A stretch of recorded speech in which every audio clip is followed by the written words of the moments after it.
भयो सर कि बिरामी भएको पैसा निकाल्न जाँदा उसो ज्येष्ठ नागरिक भत्ता यहाँ आउँदैन यहाँ घरमा ल्याइदिँदैन म गर्छु उहाँलाई अब अरूको ताली हजुरको आशीर्वाद पाऊँ म हजुरको घरमै पैसा लिएर आउँछु ए मेरो दाइ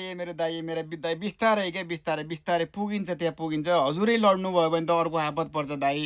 यत्रो सहयोग कसले गर्छ हेल्प कसले गर्छ यस्तो बुढा भएका वृद्ध बाउ आमालाई चाहिँ हेल्प गर्ने मान्छे हुँदैन दाइ पुग्छ त्यो गाडा कहीँ जाँदैन त्यो बयल थाकेर गाडा त्यहीँ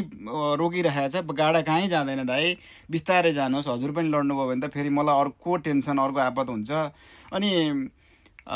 के भन्छ उहाँ बिरामी भएको होइन यति आतिनु पर्दैन हजुरभन्दा 5 मिनट पहिला म आइपुगेको थिएँ त्यहाँ होइन बिरामी भएको होइन आत्तिनु पर्दैन उहाँ बाजे चाहिँ भत्ता लिन बाजे चाहिँ भत्ता लिन जान लाग्नु भएको हो क्या त्यहाँ भत्ता लिन जान लाग्नु भएको अनि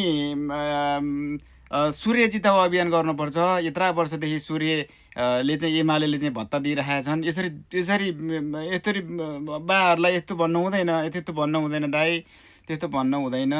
बरु तपाईँ यति बुझ्ने मान्छे त अब सूर्य जिताउ अभियानतिर लाग्नुपर्छ होला दाइ फेरि यत्रा वर्षदेखिको भत्ता दिइरहेको छ फेरि रोक्यो भने बर्बाद पर्छ